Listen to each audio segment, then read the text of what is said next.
Assalomu alaykum barcha jang san'ati ixlosmandlari. Bugun bizda haqiqiy portlash bo'ladigan yangiliklar to'planib qolgan. Birinchidan, o'zbek giganti Kattaqo'rg'on Bahodir Jalolovning navbatdagi jang sanasi va manzili aniq bo'ldi. Endi u Angliya kabi nufuzli mamlakatda Manchester ringlarida o'z kuchini ko'rsatadi. Ikkinchidan, UFC afsonasi Dastin Porye kutilmagan bayonot berdi.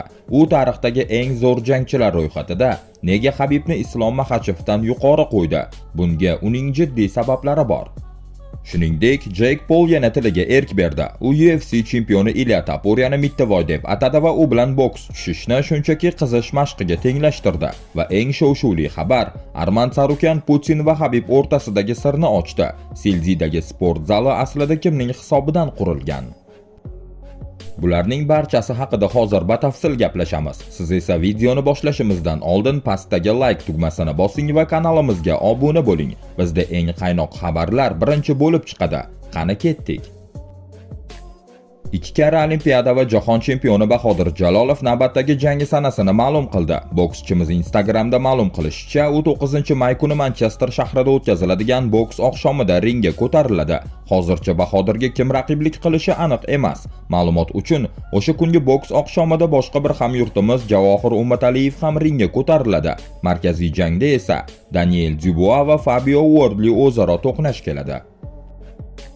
Dastin Porye oktagonda ham Habib Nurmagomedov bilan ham Islom Maxachev bilan to'qnash kelgan. Uning fikricha, tarixdagi eng buyuk yengil vaznli jangchilar ro'yxatida Burgut hali ham o'z safdoshidan oldinda.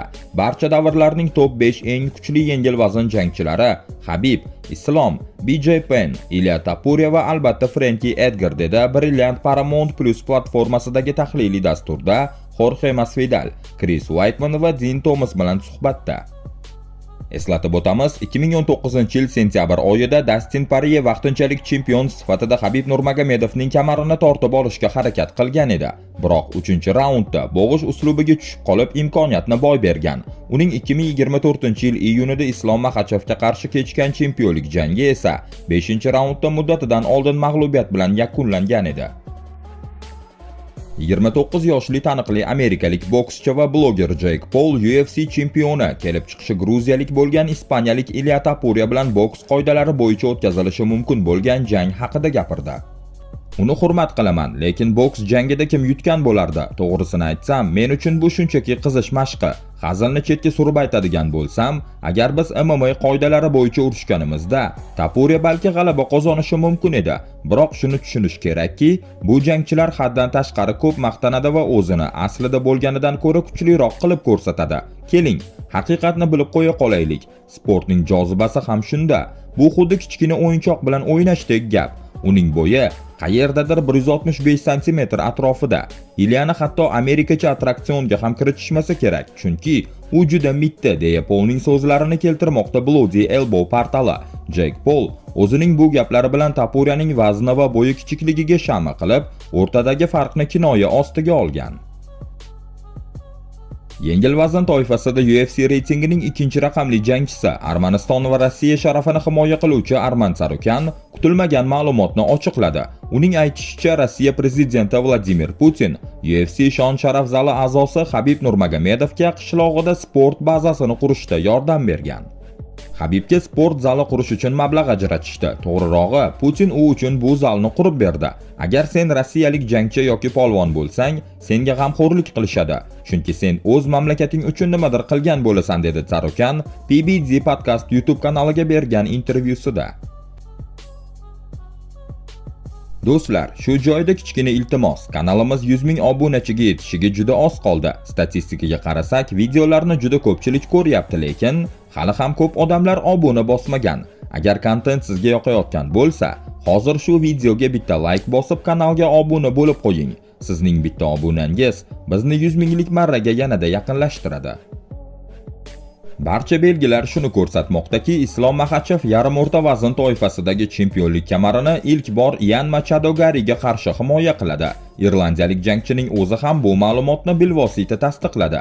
Ian Garri ijtimoiy tarmoqdagi sahifasida qo'ng'iroq qilayotgan telefon tomon yugurib borayotgani aks etgan videoni joylashtirdi va unga ko'p narsaga ishora qiluvchi qisqa izoh qoldirdi. Tez orada ko'rishamiz deb yozgan Garri. Avvalroq taniqli sport sharhlovchi Ariel Helvani Islom Maxachev va Ian Machado Gari o'rtasidagi titul jangi 15-avgust kuni Filadelfiyada bo'lib o'tadigan UFC 330 turnirining asosiy voqeasi bo'lishi mumkinligini xabar qilgan edi. Rossiyalik jangchining jamoasi ham Islom allaqachon navbatdagi jangiga tayyorgarlikni boshlaganini tasdiqlagan. MLP promouterlik kompaniyasi rahbari Jake Paul hamon MMA'dagi debyutini Habib Nurmagomedov yoki Conor McGregorga qarshi o'tkazish g'oyasidan voz kechgani yo'q. Donald Trump Habib bilan jangimni ko'rishni istashini aytdi va bu chindan ham dahshatli to'qnashuv bo'lgan bo'lardi. Aslida tashkil qilish mumkin bo'lgan eng katta jang bu men va McGregor o'rtasidagi MMA jangi. Ammo Habib bilan oktagonda uchrashish ham ulkan voqealikka aylanadi. Shuning uchun biz uni iste'fodan chiqarishimiz kerak. Uni pul bilan qiziqtira olaman deb o'ylamayman, lekin balki birgalikda qandaydir qiziqarli va foydali ish qilishimiz mumkindir. Masalan, Dog'istondagi qishloqlarni qayta qurish yoki obodonlashtirish. Men bunga tayyorman, dedi amerikalik bloger Influencer Complex nashriga bergan intervyusida. Arman Sarukanning aytishiga qaraganda uning oylik xarajatlari kamida $500,000 tashkil qiladi. Bu kabi katta chiqimlarni esa homiylik shartnomalari yopib bermoqda. Qizig'i shundaki, uning reklamadan tushadigan daromadi 1 yil ichida naqd 7 baravarga oshgan. O'tgan yili bir qator homiylik shartnomalarini imzolagan edim. Kelasi oy ularning muddati tugaydi va yangi shartlarga ko'ra har bir brenddan yiliga 500,000 o'rniga 3-4 million dollardan olaman. Buning ustiga UFC ham doimiy ravishda bonuslar jo'natib turadi. Masalan, bir necha kun oldin hisobimga $42,000 tushdi. Ochig'i nima uchunligini ham bilmayman. Balki ijtimoiy tarmoqlardagi faolligim uchundir. Shuningdek, Rossiyada ham o'z biznesim bor.